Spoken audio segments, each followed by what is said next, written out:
নমস্কার বন্ধুরা, আরেকটা নতুন ভিডিওতে তোমাদের স্বাগত জানাই। তো অনেক দিন পর একটা রেসিপি ভিডিও নিয়ে চলে এলাম। তো দেখো, এখানে বোনলেস চিকেন নিয়ে নিয়েছি আর এখানে সবজিও কেটে নিয়েছি সুন্দর করে। এখানে দেখো, রসুন ছাড়িয়ে টুকরো টুকরো করে কেটে নিয়েছি আর সঙ্গে নিয়েছি পেঁয়াজ 4 ভাগ করে কেটে নিয়েছি, ক্যাপসিকাম বড় বড় করে কেটে নিয়েছি, সঙ্গে রয়েছে গাজর পাতলা করে কেটেছি, আর রয়েছে টমেটো আর সঙ্গে কাঁচা লঙ্কা। তো চলো চিকেনটাকে ম্যারিনেট করে নিই। এখানে নুন নিয়ে নিলাম, চিকেনের উপরে নুন দিয়ে দিলাম, তার সঙ্গে দিয়ে দিলাম গোলমরিচগুলো আর একটু দিয়ে দিলাম ভিনিগার। তো ভিনিগারের বদলে তোমরা পাতিলেবুর রসও ব্যবহার করতে পারো। তো যেহেতু বোনলেস চিকেন, তো ভিনিগারটা দিলে সহজেই চিকেনটা সফট হয়ে যায়। তো এখানে তোমরা পাতিলেবুও ইউজ করতে পারো। আর এখানে দিয়ে দিলাম 2 চামচ হচ্ছে কর্নফ্লাওয়ার, আর সঙ্গে দিলাম 2 চামচ ময়দা, আর সঙ্গে দিয়ে দেবো হচ্ছে 2টো ডিম। তো তোমরা তো বুঝেই গেছো, আজকে বানাবো হচ্ছে চিলি চিকেন। আজকে হচ্ছে ডিনারে চিলি চিকেন আর সঙ্গে রয়েছে রুটি। তো শীতের সময় বেশ এগুলো ভালোই লাগে খেতে। তো দেখো কিভাবে বানাচ্ছি, পুরো ভিডিওটা দেখো, আশা করছি ভালো লাগবে। তো ডিম দিয়ে এবার ভালো করে খুব ভালোভাবে হাত দিয়ে মেখে নেবো। আর সঙ্গে দিয়েছিলাম সয়া সস। সয়া সসটা প্রথমে দিতে ভুলে গিয়েছি, এটা মেখে নেওয়ার পরে আবারও দিয়েছি। তো এইভাবে মেখে রেখে দেবো, খুব ভালোভাবে হাতের সাহায্যে মেখে নেব।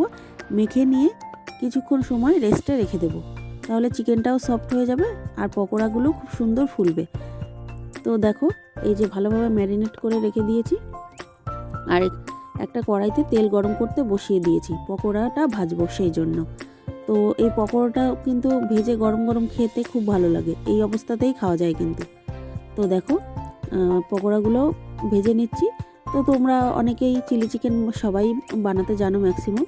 তো হয়তো ঠিক ভুল অনেক কিছুই মনে হতে পারে, তো যেটাই মনে হচ্ছে কমেন্টে অবশ্যই জানিও, আর প্রথমবার দেখলে অবশ্যই ফলো করে দিও। তো দেখো, এখানে গরম তেলের মধ্যে পকোড়াগুলোকে সব ভেজে তুলে নিলাম, আর এবার ফোড়নে দিয়ে দিলাম রসুন কুচিটা দিয়ে একটু হালকা নাড়াচাড়া করে নেব। খুব বেশি ভাজার দরকার নেই, হালকা একটু রং ধরলেই এর উপরে দিয়ে দেবো পেঁয়াজ কুচিগুলো। পেঁয়াজ কুচি তো না, পেঁয়াজ বড় বড় করে কেটে রেখেছিলাম, তো সেটা দিয়ে দিলাম। এরপরে দিয়ে দেবো হচ্ছে ক্যাপসিকাম, পেঁয়াজটা আগে দিয়ে তারপরে দেবো হচ্ছে ক্যাপসিকাম। তো এইভাবে বন্ধুরা একবার বাড়িতে বানিয়ে দেখো, খুবই ভালো হয়। আর যারা বানাতে জানো তারা তো জানোই। তো এইভাবে কে বানাও অবশ্যই কমেন্ট করে জানিও। এবার ক্যাপসিকামটা দিয়ে গাজরটা দিয়ে দেবো। তো গাজরটা হতে একটু সময় লাগে, সবাই হয়তো গাজর দেয় না, আমি দিলাম একটু, রাত্রিবেলা সবজিটাও খাওয়াবে।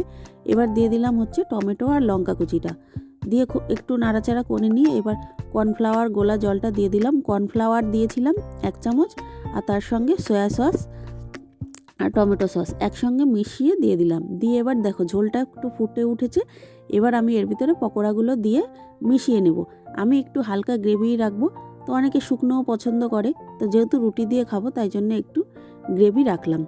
তো কেমন লাগলো রেসিপিটা অবশ্যই কমেন্টে জানিও, আর ভালো লাগলে অবশ্যই লাইক কমেন্ট শেয়ার করে দিও। তো ভিডিওটা এই পর্যন্তই। সকলে ভালো থেকো, সুস্থ থেকো, দেখা হবে পরের একটা ভিডিওতে।